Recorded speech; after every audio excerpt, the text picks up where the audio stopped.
നമസ്കാരം. ഞാനൊരു വീഡിയോൻ്റെ ക്യാപ്ഷൻ കണ്ടിട്ട് ഞെട്ടിപ്പോയി. വാസ്തവത്തിൽ താലിബാൻ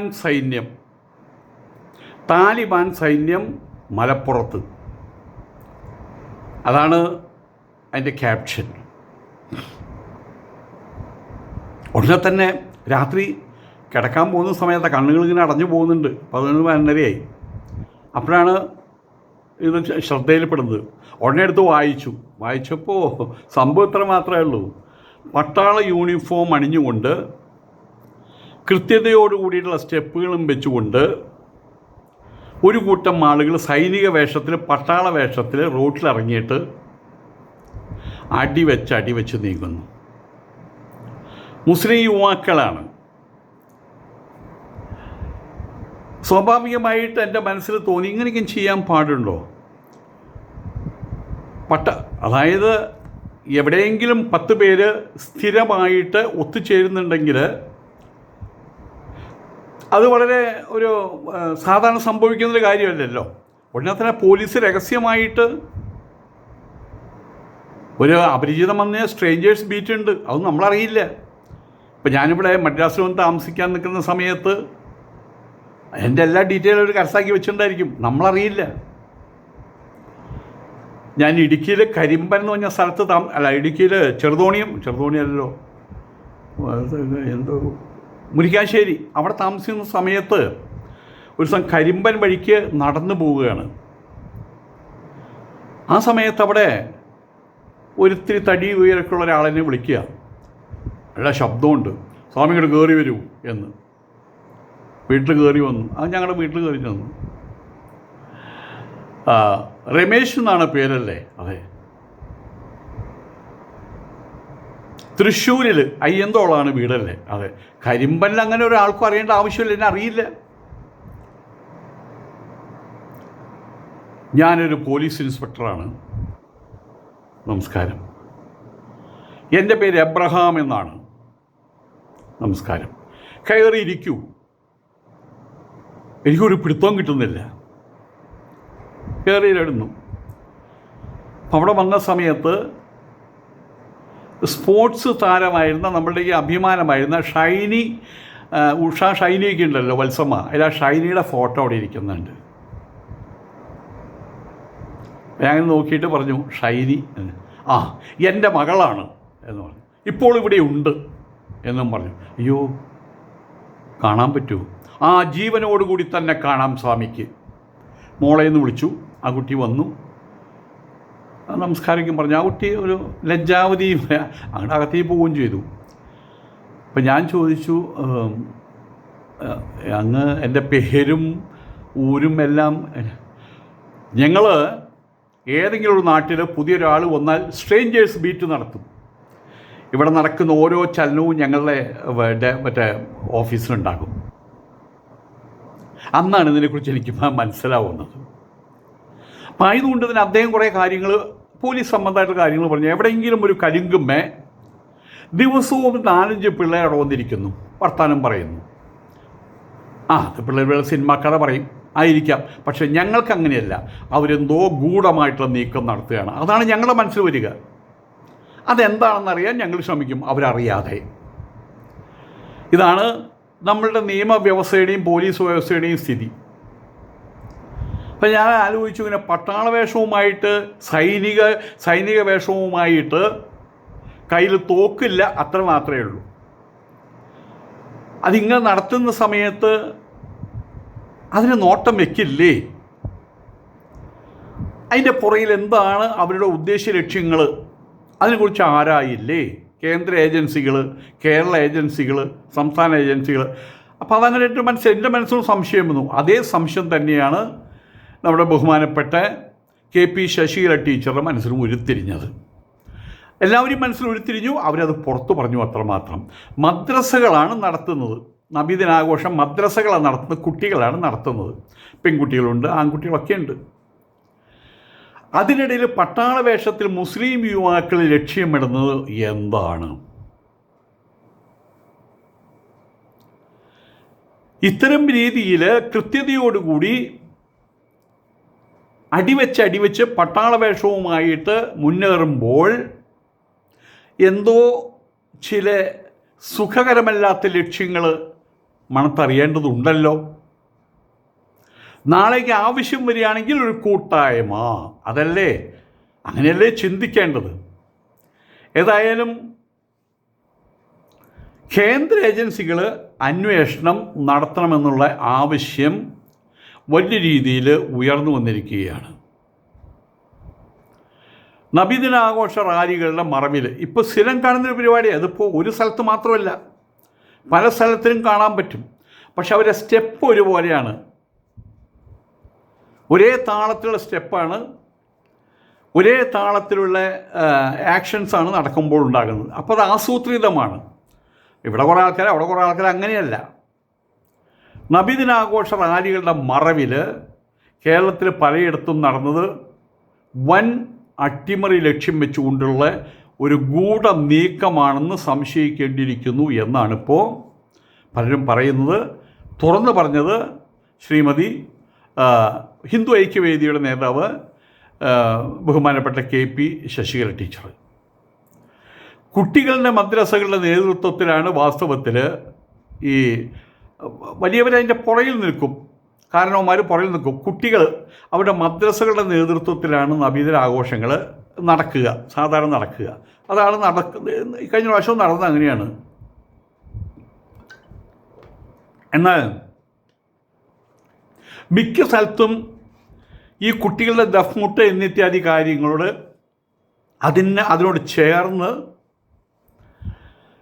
ഈ ഒരു ഇൻഫിൽട്രേഷൻ, നുഴഞ്ഞ കയറ്റം എന്ന് പറയാം, അതിനോടനുബന്ധിച്ച് മുതിർന്ന യുവാക്കൾ പട്ടാള വേഷം ധരിച്ച് പരേഡ് നടത്തിയിട്ടുണ്ട്. അതിൻ്റെ ചിത്രങ്ങളൊക്കെ നിങ്ങൾ കണ്ടതാണ്, വീഡിയോ ചിത്രങ്ങൾ കണ്ടതാണ്. ഇതിനെതിരെ സംശയം ഉന്നയിച്ച് ഒരുപാട് പേര് രംഗത്ത് വന്നിട്ടുണ്ട്. ഈ സംഭവത്തിൽ കേന്ദ്ര ഏജൻസികൾ അന്വേഷണം നടത്തണമെന്ന് ആവശ്യപ്പെട്ടിട്ടുണ്ട്. ഹിന്ദു ഐക്യവേദി ആവശ്യപ്പെട്ടിട്ടുണ്ട്, മറ്റു പലരും ആവശ്യപ്പെട്ടിട്ടുണ്ട്. ഇതിപ്പം ഹിന്ദു ഐക്യവേദി നേതാവ് ശശികല ടീച്ചർ ആവശ്യപ്പെട്ടിട്ടില്ലെങ്കിലും അതെല്ലാം റെക്കോർഡഡാണ്. ഇപ്പോൾ ഇതിനു മുമ്പ് ഈ പ്രശ്നം ഉണ്ടായിട്ട് അതിന് മുൻപിൽ നിന്ന് ആൾക്കാർ മുഴുവൻ ജയിലിലാണ്. വർഷം 4-5 ജയിലിലാണ്. കാരണവന്മാരായിട്ടുള്ള ആളുകളാണ്. എല്ലാവർക്കും ഉണ്ട് കൂട്ടത്തിൽ കൂട്ടുകാരികൾ. ആ കൂട്ടുകാരികളെയും കൊണ്ട് ജയിലിലേക്ക് പോകാൻ പറ്റുള്ളൂ. ഏതാ കൂട്ടുകാരി? കുഞ്ഞുണ്ണി മാഷ് പറഞ്ഞ പോലെ എൻ്റെ കൂട്ടുകാരിയുടെ പേര് പ്രമേഹകുമാരി, പ്രഷർ കുമാർ, ഇതൊക്കെയുള്ള ആൾക്കാരവിടെ. പുറത്തേക്ക് പോകാൻ പറ്റുന്നില്ല. പ്രത്യേകിച്ച് പ്രമേഹമൊക്കെയുള്ള ആളുകൾ അവർ ആഹാരത്തിൻ്റെ രീതി, ഡയറ്റ് കൺട്രോളിങ് ഒക്കെ വേണം, ഒന്നും നടക്കുന്നില്ല. ആയതുകൊണ്ട് അവിടെ നിന്ന് പുറത്തു വരുമോയെന്ന് അറിയില്ല. പോപ്പുലർ ഫ്രണ്ടിൻ്റെ നേതാക്കന്മാർ അതിനനുരൂപമായിട്ട്, അതാണ് ഇൻഫിൽട്രേഷൻ എന്ന് പറഞ്ഞത്, ഒരു നുഴഞ്ഞു കയറ്റമാണ്. ഞങ്ങൾ നബിദിന റാലി നടത്തുന്നു, ഓടി വന്ന് സുപ്രഭാതത്തിൽ നടത്താൻ പറ്റുന്ന രീതിയിൽ എല്ലാവരും കാര്യങ്ങൾ നടത്തിയത് കൃത്യമായിട്ട് എവിടെയൊക്കെ വെച്ച് വലിയ രൂപത്തിൽ അത് പ്രാക്ടീസ് ചെയ്തിട്ടുണ്ട്. അപ്പോൾ കാര്യങ്ങൾ ആസൂത്രിതമാണ്. അതുപോലെ തന്നെ ഓരോരുത്തരുടെയും അളവിനനുസരിച്ചുള്ള ഡ്രസ്സ് തയ്ച്ചിട്ടുണ്ട്.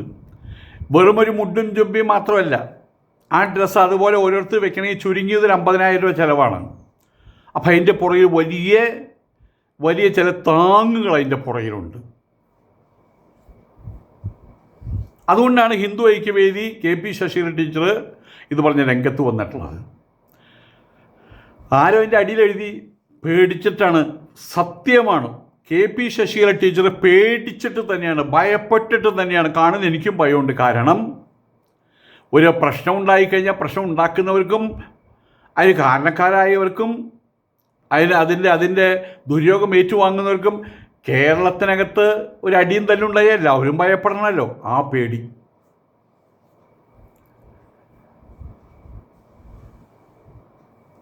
ഇത് കേവലം ഒരു വേഷം കെട്ടലാണ് എന്ന് പറയാൻ പറ്റില്ല. NDF-ഉം അതുപോലെ തന്നെ പോപ്പുലർ ഫ്രണ്ടും ഒക്കെ തുടങ്ങി വെച്ച ഒരു രീതിയാണത്. പോപ്പുലർ ഫ്രണ്ട് ഒന്നടങ്ങി, പക്ഷെ ഇപ്പോൾ വേറൊരു രൂപത്തിൽ. അതാണ് ആരോടും പറയാൻ പറ്റും, അയ്യോ ഞങ്ങളിതൊന്നും ഉദ്ദേശിച്ചിട്ടല്ല. നബിദിന ആഘോഷം ഞങ്ങൾ റാലി നടത്തി, അച്ചടക്കത്തോടുകൂടി റാലി നടത്തി, ഒരേ ഡ്രസ്സും ധരിച്ചുകൊണ്ട്, അതൊരു സെലിബ്രേഷൻ, അത്ര മാത്രമേ ഉള്ളൂ എന്ന് പറയാം. പക്ഷേ അതിൻ്റെ അടിസ്ഥാനത്തിലാണ്, അതിൻ്റെ പേരിലാണ്, ആ പേരിലുള്ള മുഖപടം അണിഞ്ഞുകൊണ്ടാണ് അതിൻ്റെ പുറകിൽ സുഖകരമല്ലാത്ത ചില പ്രവൃത്തികൾ നടക്കുന്നത്, അഥവാ നടക്കും എന്ന് എല്ലാവർക്കും സങ്കല്പിക്കാനുള്ള അവസരം ഉണ്ടാക്കി വയ്ക്കുന്നത്. അവർ പറയുന്നുണ്ട്, ഞങ്ങൾക്ക് വലിയൊരു ദൗത്യമുണ്ട്, 10 വർഷം കൊണ്ട് കേരളം ഇസ്ലാമിൻ്റെ രാജ്യമാകും,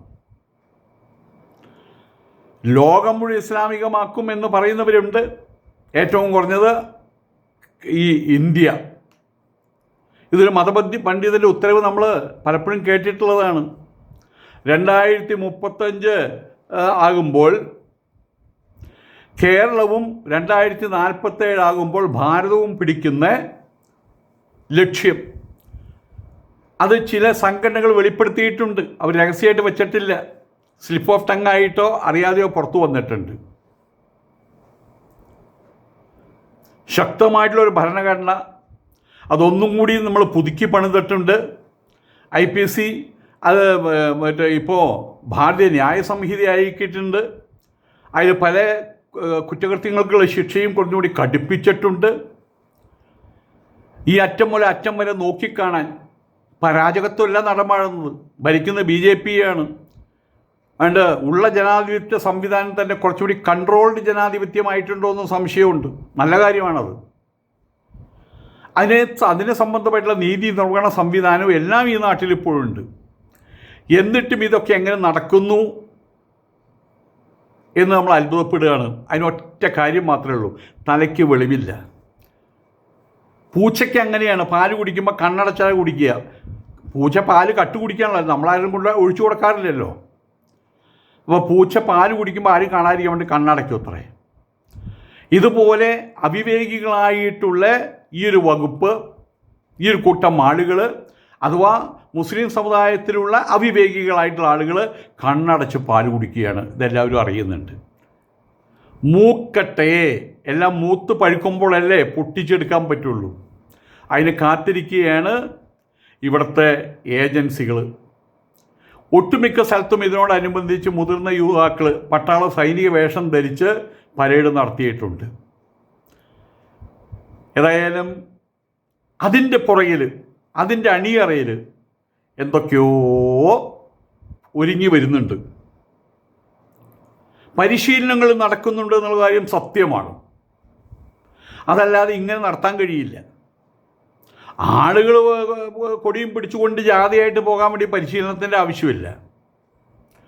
ഇത് കൃത്യതയോട് കൂടിയിട്ടുള്ള കടുത്ത പരിശീലനത്തിൻ്റെ ഭാഗമായിട്ട് ആണ് ഇപ്പോൾ ഈ സൈനിക വേഷം ധരിച്ച ആളുകൾ ആ സ്റ്റെപ്പ് വെച്ച് മുന്നോട്ട് വരുന്നത്. അപ്പോൾ വലിയ പരിശീലനം നടക്കുന്നുണ്ട്. ഇപ്പോൾ ഇവരുടെ കയ്യിൽ പരസ്യമായിട്ട് ആയുധമില്ല, പക്ഷേ രഹസ്യമായിട്ടുള്ള പരിശീലന സ്ഥലത്ത് ആയുധങ്ങളും ഉണ്ടാകും എന്ന് ഉറപ്പിക്കേണ്ടിയിരിക്കുന്നു. എന്തോ അട്ടിമറി ലക്ഷ്യം, എന്തോ ഗൂഢലക്ഷ്യം. ഏതായാലും ഇന്നത്തെ സാഹചര്യത്തിൽ ഇതിനെ നോക്കിക്കാണേണ്ടുന്നവർ കൃത്യതയോടുകൂടി നോക്കിക്കാണണം, വേണ്ടുന്ന നടപടികൾ എടുക്കണം. കേട്ടോ എന്ന് വിളിച്ചു പറയേണ്ട ആവശ്യമില്ല. ഞാൻ വീണ്ടും പറയട്ടെ, ഭരിക്കുന്നത് നരേന്ദ്രമോദിയാണ്, ഭരിക്കുന്നത് അമിത്ഷായെയാണ്, ഭരിക്കുന്നത് ആത്യന്തികമായിട്ട് സംഘപരിവാരമാണ്. അജിത് ഡോവലും കൂട്ടത്തിലുണ്ട്. അത് ഇടക്കാലത്ത് ഇവിടെ കേരളത്തിൽ വന്നിട്ട് പായസം കുടിക്കാൻ വേണ്ടി വന്നതാണ്, കസവുമുണ്ടെടുക്കാൻ വേണ്ടി വന്നതാണ്. നമ്മൾ തിരിച്ചു പോയിട്ടുണ്ട്. അജിത് ഡോവലിൻ്റെ കസവുമുണ്ടെടുക്കലും പായസം കുടിക്കലും എന്താണെന്ന് നമുക്കറിയാലോ. അപ്പോൾ ഒരു നോട്ടം വെച്ച് കഴിഞ്ഞിട്ടുണ്ട്. LDFും പോപ്പുലർ ഫണ്ടൊക്കെ തുടങ്ങി വെച്ച മാർഗം ഇന്ന് മുഖ്യധാരാ സമുദായം അത് ഏറ്റെടുത്തിരിക്കുന്നു എന്നുള്ളത് അത് തീരെ തള്ളിക്കളയേണ്ട കാര്യമല്ല. പണ്ട് മുസ്ലിങ്ങൾക്കകത്ത് ഒരു കൂട്ടം ആൾക്കാർ അങ്ങനെയാണ് പറഞ്ഞിരുന്നത്. മുസ്ലിം ലീഗും ജമാഅത്ത് ഇസ്ലാമിയും മുജാഹിദും സമസ്തകളൊക്കെയും പറഞ്ഞത് അതൊരു കൂട്ടം വിവേകമില്ലാത്ത ആളുകൾ. അങ്ങനെയാണ് മറ്റേ പോപ്പുലർ ഫണ്ടിലേക്ക് അവർ തള്ളിക്കളഞ്ഞത്. പോപ്പുലർ ഫ്രണ്ടിൻ്റെ ആൾക്കാർ ജയിലിലായിട്ട് അവർ തിരിഞ്ഞു നോക്കുന്നില്ല. അവർ ചെയ്തത് അവരനുഭവിക്കട്ടെ എന്നുള്ള രീതിയിൽ അവർ നിൽക്കുന്നത്. പക്ഷേ ഞങ്ങളൊക്കെയും ക്ലിയറാണ്. മുഖ്യധാരയിലുള്ള സമൂഹത്തിൻ്റെ മുഖ്യധാരയിലുള്ള മുസ്ലിങ്ങൾ, അവരുടെ പാർട്ടികൾ, മുമ്പ് പറഞ്ഞ മുസ്ലിം ലീഗ് അടക്കമുള്ള പാർട്ടികൾ, ഞങ്ങൾക്കിതിലൊന്നും യാതൊരു പങ്കുമില്ല. അതവിടെ പോയിട്ട് ബോധ്യപ്പെടുത്തിയിട്ട് പലരും, അബൂബക്കർ സാഹിബ് അവിടെ പോയിട്ട് ബോധ്യപ്പെടുത്തി, ഞങ്ങൾ ഇതിലേക്കൊന്നുമില്ല കേട്ടോ, അതിനാ പോകുന്നത്. അങ്ങനെ പലരും പലപ്പോഴായിട്ട് അത് ബോധ്യപ്പെടുത്തി കഴിഞ്ഞിട്ടുണ്ട്. അപ്പോൾ അതിൽ കേന്ദ്ര ഗവൺമെൻറ് അതങ്ങോട്ട് ഉമ്മടി പിടിച്ചു, ഭയങ്കര വിശ്വാസമായി എന്നാണ് അവർ കരുതിയിട്ടുള്ളത്. അങ്ങനെ അവർ മയങ്ങിപ്പോയി ഇവരുടെ നല്ല വർത്തമാനത്തിൽ. ആ സമയം നോക്കിയിട്ട് ഇവിടെ കാര്യങ്ങൾ നടത്തുന്നു. ആ സമയം നോക്കിയിട്ട് അതിന് മുൻപ് തന്നെ ഈ വന്നിട്ട് ഞങ്ങളിതൊന്നും ഒന്നുമില്ല എന്ന് പറയുമ്പോൾ തന്നെ അവരും നോട്ടം വെച്ചിട്ടുണ്ട്. ഈ അടിയും കാലും പിടിക്കലും ചെരുപ്പ് നക്കലിൻ്റെയും പുറകിൽ എന്തോ ചില ഉദ്ദേശ ലക്ഷ്യങ്ങളുണ്ടെന്ന് കേന്ദ്ര ഗവൺമെൻറ്റിനും അറിയാം. ആയതുകൊണ്ട് തന്നെ ഇതൊരു നിസ്സാര കാര്യമായിട്ടെടുക്കാൻ അവർ തയ്യാറായിട്ടില്ല. വോട്ട് മാത്രം നോക്കി ജീവിക്കുന്ന കേരളത്തിൻ്റെ മാറി മാറി വരുന്ന ഭരണകൂടങ്ങൾ ഇത് ശ്രദ്ധിക്കില്ല. അവർക്കതിനുള്ള ശേഷിയുമില്ല, ശ്രദ്ധിക്കാനുള്ള ശേഷിയുമില്ല. പക്ഷേ കേന്ദ്ര അന്വേഷണ ഏജൻസികൾ, പ്രത്യേകിച്ചും BJP ഭരണത്തിന് കീഴിലുള്ളവർ, അത് അതിശക്തമായിട്ടുള്ള വീര്യവത്തായിട്ടുള്ള ഒരു പ്രോഗ്രാമിംഗ് ആണത്. അവരുടെ ജാഗ്രത 24 മണിക്കൂറുമാണ്, രാവും പകലുമാണ്. ആയതുകൊണ്ട് തന്നെ അധികം താമസിയാതെ ഈ ഇന്ത്യക്കകത്ത് ഇന്ത്യയുടെ സൈന്യം, അതിനകത്തൊരു കുളു സൈന്യം അതൊന്ന് വെച്ച് പൊറപ്പിക്കും തോന്നുന്നില്ല. അതിലുപരിയായിട്ട് കേരളത്തിലെ ഹൈന്ദവ ജനത, അങ്ങനെ തന്നെ പറയട്ടെ, ക്രൈസ്തവ ജനത, ആ ജനതയുടെ ജാഗ്രത അത്യന്താപേക്ഷിതമാണ്, സൂക്ഷിച്ചിരിക്കണം. നമ്മളിവിടെ ശ്രീകൃഷ്ണൻ്റെയും ശ്രീരാമൻ്റെയും അതുപോലെ യേശു ക്രിസ്തു ഇങ്ങനെ കിടക്കുന്ന അതൊക്കെയും വെച്ചിട്ട് ഇങ്ങനെ ചിലപ്പോൾ ഘോഷയാത്രകൾ നടത്താറുണ്ട്. ശ്രീകൃഷ്ണ ജയന്തി ഘോഷയാത്ര, രാമനവമിക്ക് ഘോഷയാത്ര, കുമ്മാട്ടിക്കളി, അതുപോലെ പുലിക്കളി, അതുപോലെ ക്രിസ്ത്യാനികളുടെ മറ്റേ കുരിശുമല കയറ്റം, അതിനൊക്കെ അതിൻ്റേതായിട്ടുള്ള ചില അർത്ഥങ്ങളേ ഉള്ളൂ. അതിൻ്റെ പുറകിൽ ഗൂഢോദ്ദേശങ്ങളില്ല. പക്ഷെ അതൊക്കെ നടത്തുമ്പോഴും ശ്രീകൃഷ്ണ ജയന്തി ശോഭായാത്ര നടത്തുമ്പോൾ അതിനെതിരെ വലിയ രൂപത്തിൽ